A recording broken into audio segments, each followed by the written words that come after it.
Alright guys, welcome back to EIS Alaska. Hey guys. Hi everyone. So we're out here. We thought we'd enjoy the nice evening here in Kodiak. Thought we'd do a little Q&A video for you guys. Yeah, the weather's been really nice here. It's been busy around the house. We're just waiting to get offloaded at the processor, so kind of a day off for us, which has been nice. Yep, just a lot of puttering around the house, getting some odds and ends done, cleared the gutters, doing garden work, all kinds of fun stuff. Yeah. Springtime stuff. Yep. Yep. So we've gotten a lot of comments and questions and emails about different things, so we thought we'd kind of compile some of them into a little Q&A and see if we can't answer some of them. Alright, so who are we? Well, we're a commercial fishing family out of Kodiak, Alaska. We've had our boat for about 22 years now, but prior to that I commercial fished for about a decade on some big longliners here in Kodiak. I guess in a nutshell, we're small scale, direct market commercial fishermen. Alright, so we get a lot of comments about what kind of boat the Fishtail is, so what do we have? We've got a Roberts. It's a 35 footer and it's built in 1976. Yep, so it's a fiberglass hull, or as they refer to them as FRP, that's fiberglass reinforced plastic. It's a molded hull. It's got a full keel on it. The engine is a Lugger 6414T, which is a John Deere block, 6-cylinder, 414 cubic inch turbocharged. We run it at about 1450 RPM, maybe 1500, and we make on average about 7.2 to 7.4 knots. And a knot is 1.1 miles per hour. So it's slow. It's slow but efficient. Well, we get about 2 gallons per hour, so... Yeah, we get about 2 gallons an hour, and that's loaded usually. A little bit less when we're light, maybe 1.8. I guess we have about 15,000 hours on that engine now, a little bit more. Knock on wood, it's been really reliable. We've had a few problems over the years, but we've always been able to maintain and work on it ourselves. When we originally got the boat in what year? 1999. Yeah, in 99. The engine blew on it shortly after we got it, and so we had it rebuilt, which was quite expensive at the time, and kind of a wake-up call for us as commercial vessel owners. First major expense. Yeah. An unexpected one at that. Yeah. Well, being new to being a boat owner, we didn't really know too much anyways. No, right? We didn't have a lot of experience. We had experience as crew, but that doesn't really carry you very far as a vessel owner or a skipper for that matter. There's a lot of stuff that you learn in the wheelhouse and a lot of things that you learn as an owner that you look back on and it seems pretty basic and straightforward, but it's not at the time. We didn't have any good mentors or anything, so everything that we've learned, it's been on our own. We're first generation commercial fishermen, and so sometimes it's been a struggle. So after we got the engine rebuilt, we started by jig fishing. That's really the only thing that this vessel was suited for at the time. It was a cook and let drift gill netter before that. Guy brought it over here, and we bought it from him, but there was no top house on it. It just had a flying bridge, minimal rigging, just a mast really. No bulwarks, no aluminum bulwarks. Yeah, one so single really just, full hold. Yeah, one not single tankable. hold. Yeah, it was very bare bones. Yep. And so over the last 2 decades, we've done a lot to it. We've had some major reconstruction projects. We've replaced bulkheads, completely rebuilt the fish holds, separated them. What else have we done?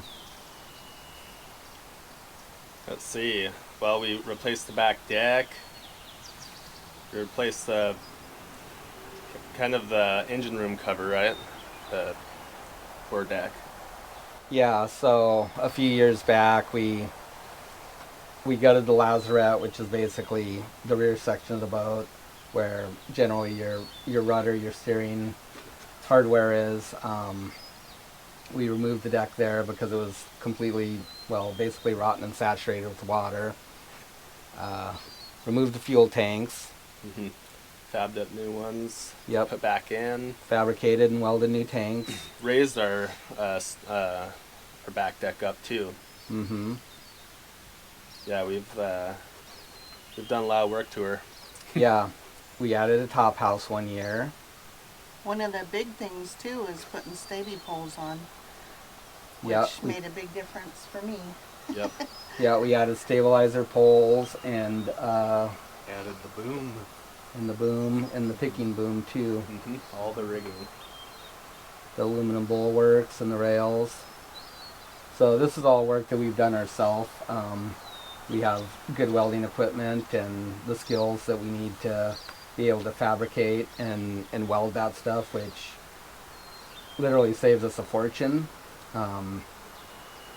Just to have a welder do work on your boat runs about $120 an hour here. And of course that doesn't even, cover the fabricating, which is usually a bigger portion of the bill than the actual welding. To fabricate things and make it the way you want it and get it to turn out nice, you spend a lot of time on it. You spend a lot of time measuring, marking, cutting, prepping, having stuff bent, and it's very expensive. There's a lot of work in it. Yeah, so to be able to do all that stuff ourselves is really nice. Saves us a lot of time, a lot of money. So some of these projects you'll probably see in upcoming videos, like when we rebuild our fish hold and stuff, but That's what I was going to say. it takes a lot of time to go through raw footage and edit it. Yeah. And we'll show some old pictures too before the top house and stuff of before.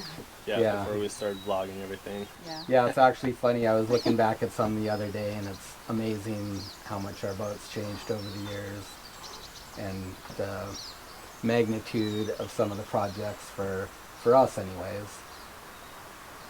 Yeah, we've really made it work for us, customized it the way that suits our purposes best. Yeah, so a lot of it's been to not only become more efficient and participate in other fisheries, but also, to be able to gear up and fish like for crab or salmon or halibut. There's just really certain things that you need to do to your boat. To put the gear on, to get it set up properly. So a lot goes into it. Yep, for sure. So how many different fisheries do we participate in? Well, there's halibut, cod, salmon. What else?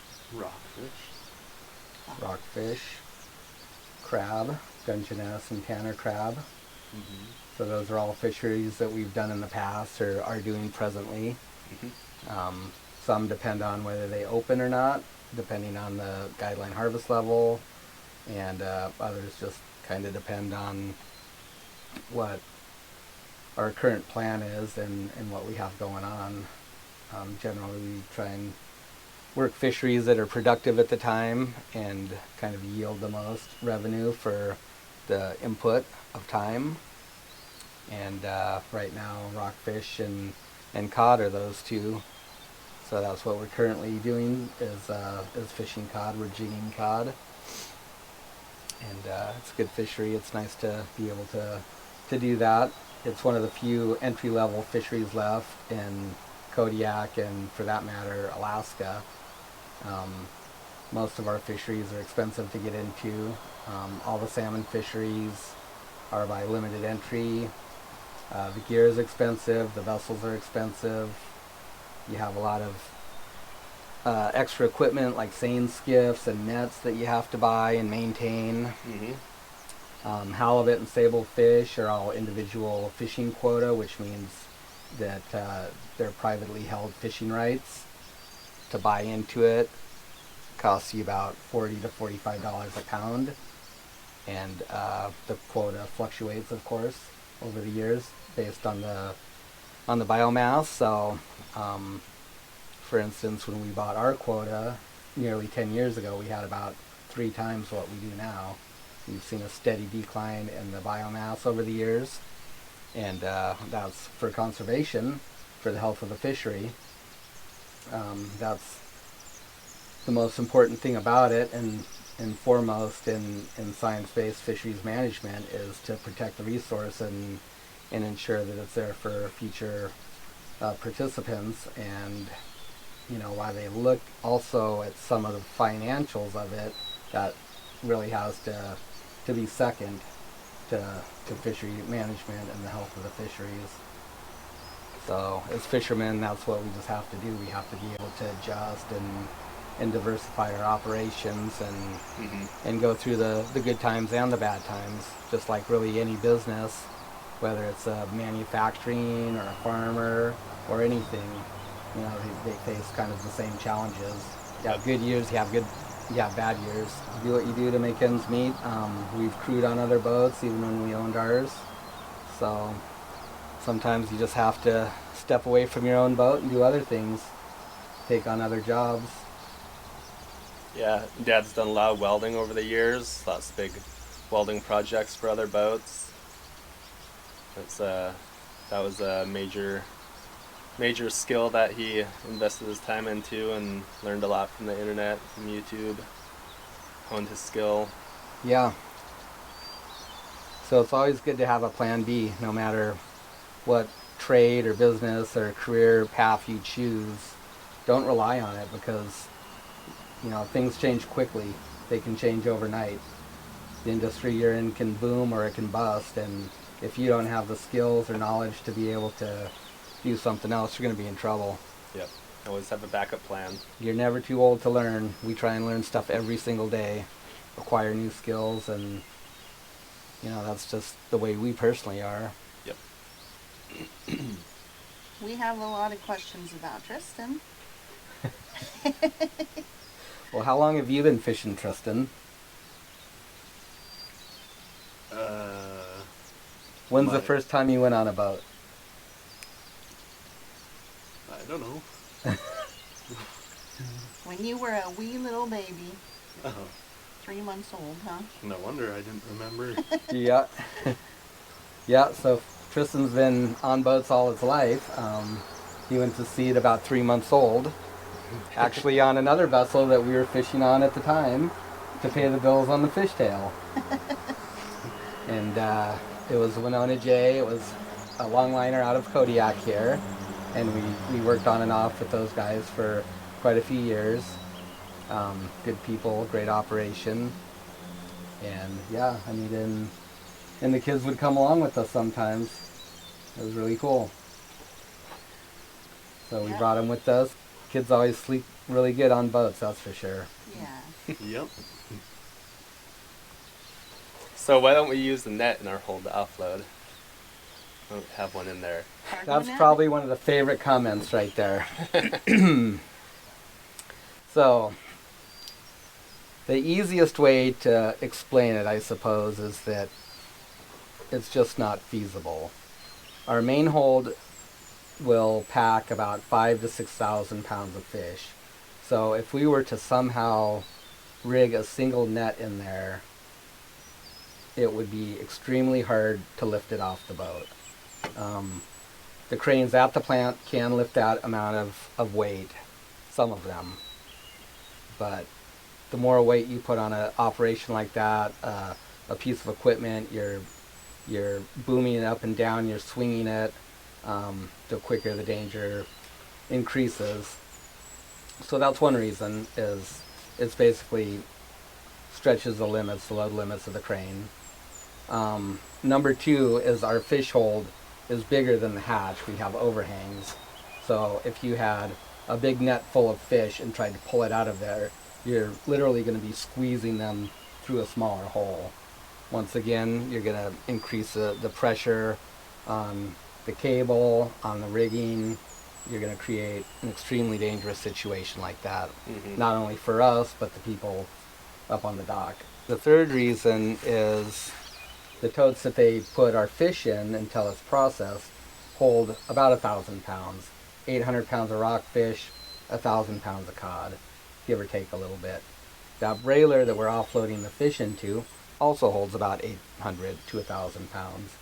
So they can hoist it up, they can set it in the tote, take the load off, they'll disconnect 2 straps and lift it up, and the fish pour out into the tote. If you had 5,000 pounds in one bag, you couldn't manage it on the dock. Yep. There'd be fish everywhere. Yeah, it's just a really simple system that works. Yep. It's tried and true, and Yep. it just works. So Yeah, so guys like in Bristol Bay fisheries, the gill netters there, they'll use brailer bags, but once again, those are designed to hold maybe 600 to 800 pounds, and also they have a system in there with hooks that they suspend them by racks on. We don't have any of that stuff. Yep. We're set up to tank our boat. We slush ice when we're fishing halibut, rockfish, cod, and we don't have any way to hang that stuff in there and just get washed around and make a big mess. So yeah, it works good for what we do. yeah, we can offload 10,000 pounds in under an hour, 3 of us. There is more efficient ways. A lot of the plants have fish pumps where they have a big hose. It's about a 12-inch hose. They'll lower it into the hold and pump your fish out. We're having our product custom processed, and so we're responsible to offload our own catch under our agreement with our processor. So that's why we're not pumping them. Otherwise, we would. Yep. If we're salmon fishing, you guys might have seen us use a pump on that one when we were salmon fishing and delivering to the tender, and they pump the fish out. But for this operation, we don't do that. Speaking of custom processors, there's been a few people that want to see them cut the fish. So yeah, some people have been asking about seeing us or seeing the custom processors cutting the fish. We're not allowed in there due to liabilities and COVID restrictions. Yep. We get to go as far as the dock, and that's it. Yeah. And they've actually kind of eased up on that. Last year when this all started going down, we weren't even allowed to get off the boat and be on the dock. And some of the plants are still that way, you know. Yep, they drop down a signature form for when you buy bait or make deliveries. Yep. So yeah, everybody's trying to protect their workers here. Our workforce has been severely impacted by COVID. A lot of the plants are running at reduced processing capacity as a result. They're just desperately trying to catch up, and any kind of cases like COVID can throw a huge monkey wrench in stuff. They take it very seriously here.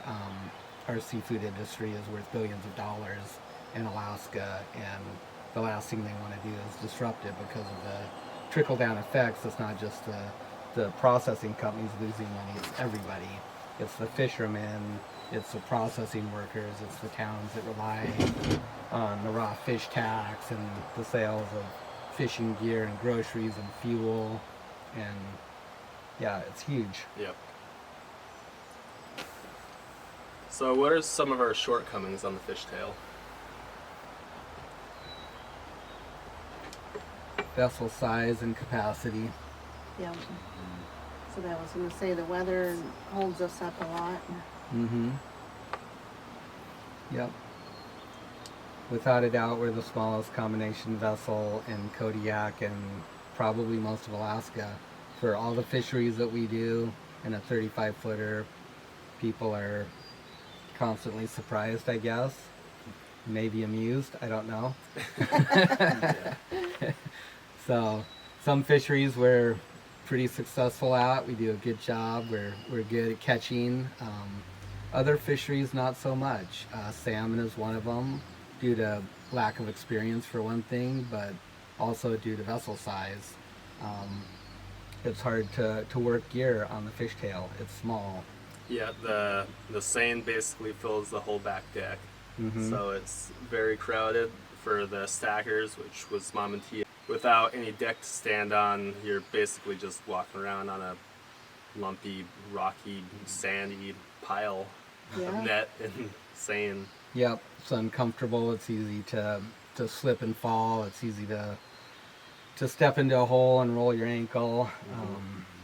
Yeah, there's not much room there at all. Especially if it's a little rough out. We don't fish in rough seas that often, but sometimes it gets a little rolling and throws you off a little bit. But Yep, it just compounds a problem. Yeah. And another problem for salmon now is that RSW is pretty much industry standard for all the vessels, and that's refrigerated seawater. So it's basically a chiller system. You've got a compressor that uses refrigerant. It chills the seawater to keep your catch cool and help preserve it until you offload it onto a tender or the shoreside plant. We don't have RSW on there. It's expensive to invest in it, so we've been getting a lot of questions, a lot of emails if we're going to do salmon this year, and that's kind of up in the air right now. We are looking at a couple of different options. One of them is to put RSW on the fishtail and fish it, but that kind of just brings us right back to the problem of capacity. We can only pack about 16,000 pounds of salmon, and also it's hard to work on there.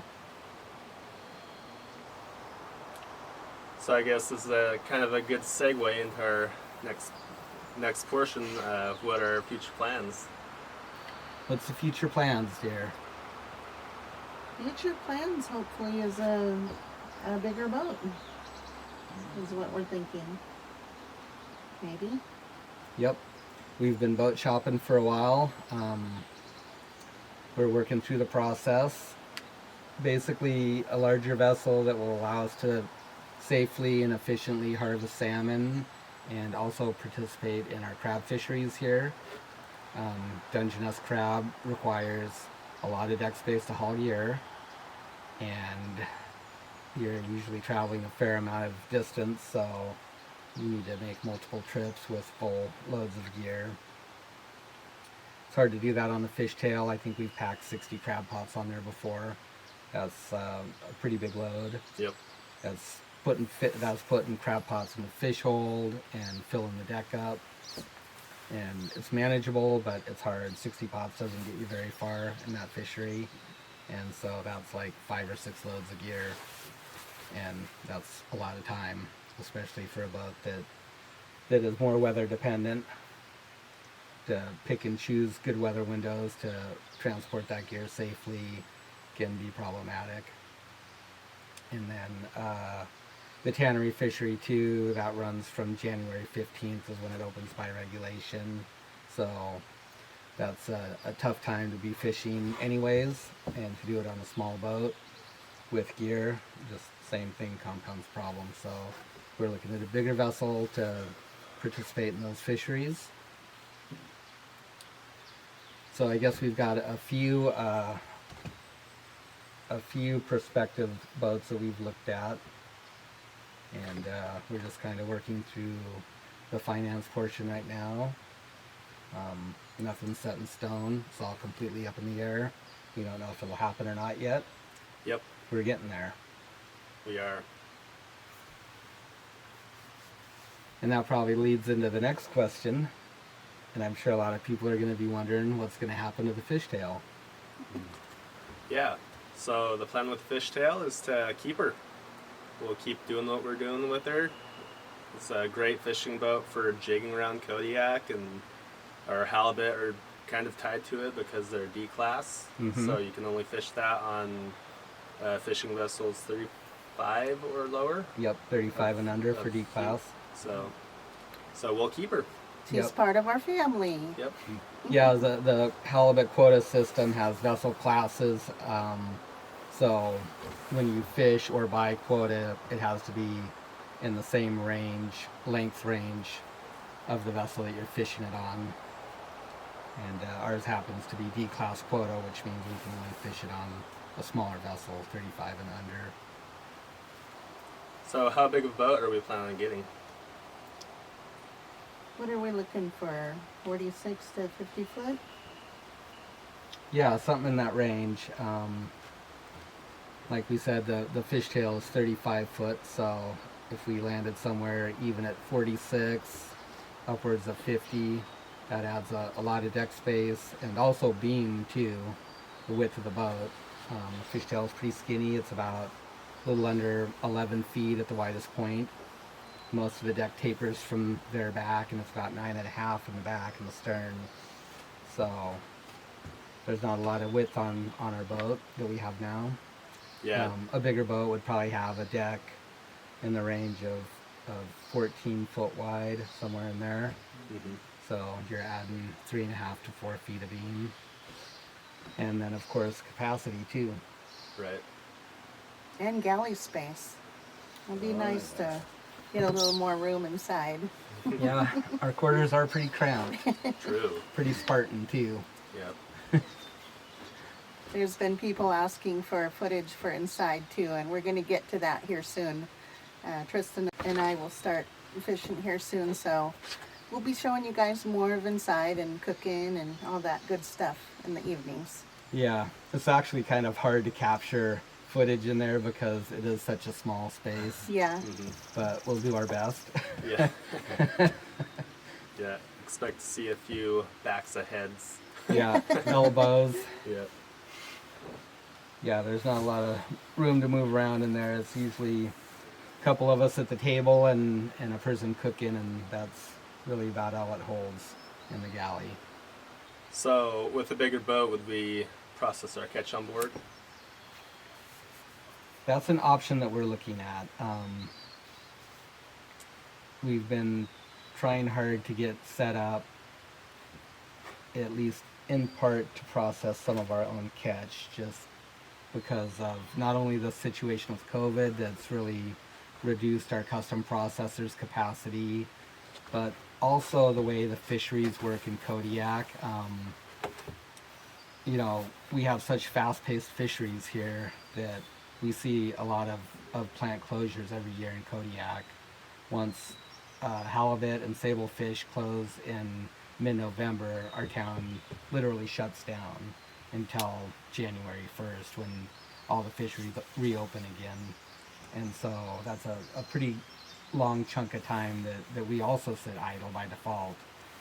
It's not worth it for our custom processor to stay open just to do a little bit of fish for us when the weather permits. You know, there's a lot of expenses running a plant to keep it staffed and keep the machinery running and all that. So they just kind of winterize it. They shut everything down, and we get shut down too.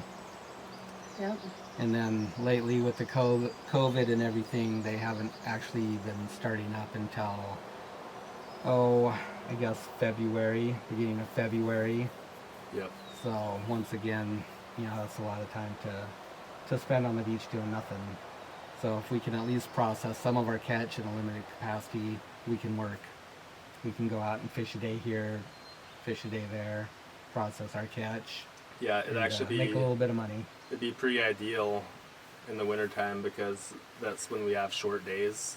Like 6-8 hours is a good day. And also for like weather windows, they're very short in the wintertime, so generally you're only getting a day or two of fishing in before you get forced back home. Yep. So that can really limit the amount of territory that we cover. You know, it limits our range. Generally speaking, most of the fishing that we do here is at least 5 hours away. That's running one way, 5 hours.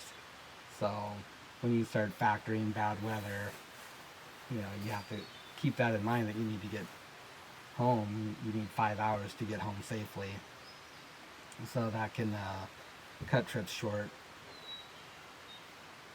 Yeah, so if we're processing catch on board, we'd be able to just catch the fish and go and anchor up in the bay and just hang out for a day while it blows or whatever, cut our fish up, package it, freeze it, all that good stuff.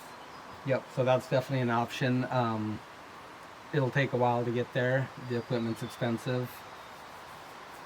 There'd be a lot of, I shouldn't really say hurdles to cross, but there is, you know, things that you have to do. You have to be inspected by the DEC, the Department of Conservation. That's basically like our health department in Alaska. They have to inspect the boat, make sure that it's safe to process on as far as food safety, that everything that you have on there meets their requirements. And then of course the freezing equipment too is expensive, so that's something we're looking at. They do have some split systems where you can use it to chill seawater, RSW, so you could use it for salmon fishing and chill your water, refrigerated seawater, and then you can also switch it over to freeze with. So they have combination split systems that you can do that with. But that stuff gets expensive quickly. So we get a lot of emails and comments about how people can support us when they can't buy fish. Yeah, so it's one thing that we've kind of grappled with a little bit, whether to start like a Patreon page or anything like that. And so we've had a few viewers that asked if we did have one, and so we went ahead and started one. We haven't mentioned it, we haven't promoted it or anything. A few people have found it, so that was interesting, and we're very thankful for their support. I guess if you'd like to help support us that way, we'd really appreciate it and be eternally grateful. Of course, it's not a requirement or even an expectation on our part. We just love to be able to share what we're doing with you guys, and it also helps promote our seafood business, so so that's part of the reason behind our YouTube videos. I guess the other thing we've also looked at is like an Amazon affiliate link. A lot of YouTubers have that. That's just basically a link to Amazon shopping, where when you click that link, any purchases that you make, we get a small commission off of it. The prices don't change for you guys. It doesn't change for the customers. It doesn't cost you any more than you would normally pay. Just Amazon gives us a little cut of their revenue. And so that's something that we've looked at. I'm not sure if we'll do it yet, but I guess we can. Seems like a win-win.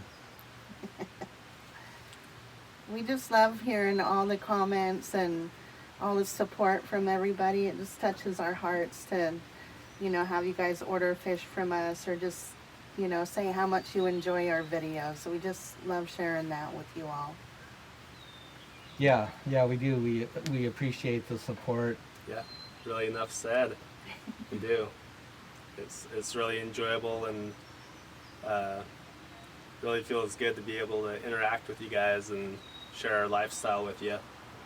Yeah, that's something that we never had when we just bought our vessel and delivered to the big processors here. We never had any interaction with the end user, with the consumers, with families, you know, across America that eat seafood. We didn't know who bought our seafood. We didn't know where it went. You know, once it came off our boat, it was lost to us forever. Yep.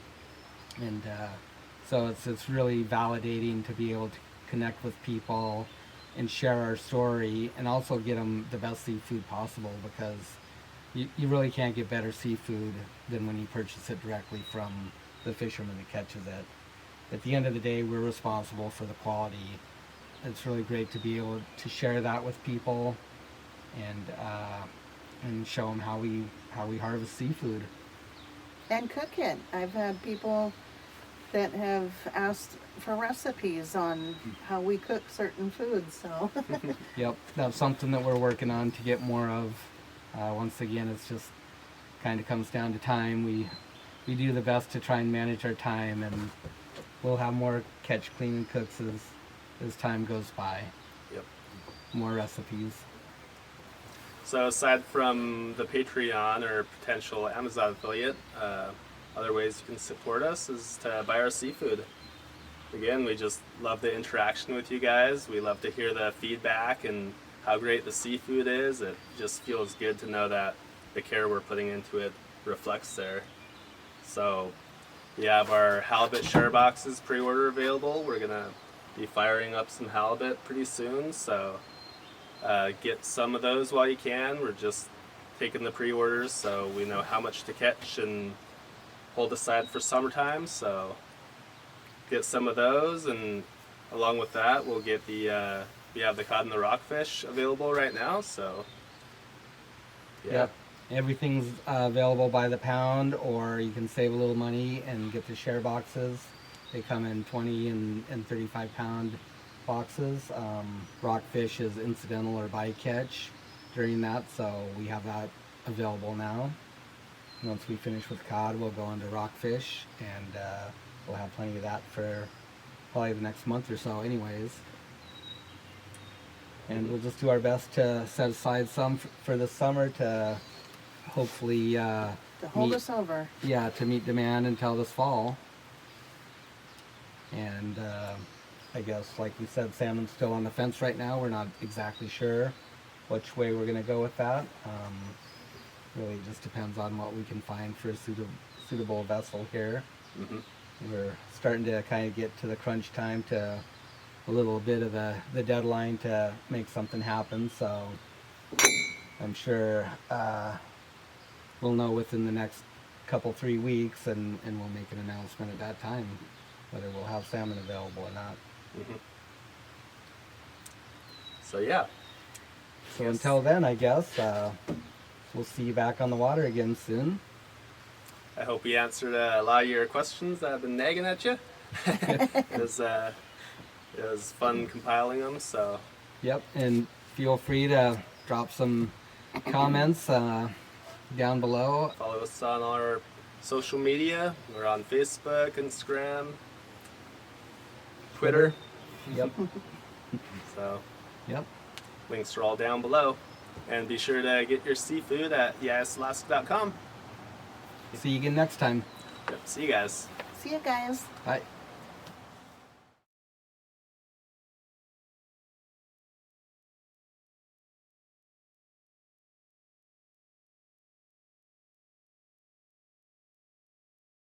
These mosquitoes are really starting to get on my nerves, guys. Just ignore them. I'm trying, but when they get in my ear and buzz.